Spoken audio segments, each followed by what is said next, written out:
السلام علیکم پیارے دوستو، ہنسنے سے عمر کم ہوتی ہے اور رعب داب ختم ہو جاتا ہے۔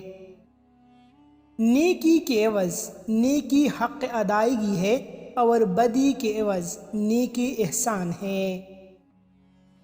کم بولنا حکمت، کم کھانا صحت، کم سونا عبادت اور عوام سے کم ملنا عافیت ہے۔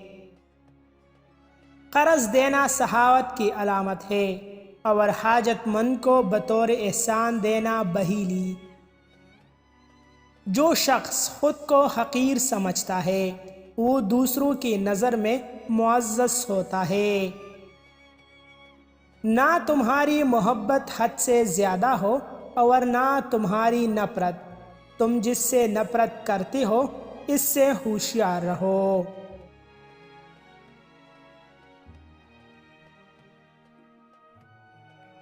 اللہ تعالیٰ کسی شخص کو اس وقت تک ذلیل نہیں کرتا جب تک اس کی برائی حد سے نہ گزر جائے۔ مزید ایسی اچھی ویڈیوز کے لیے ہمارا چینل ابھی سبسکرائب کریں۔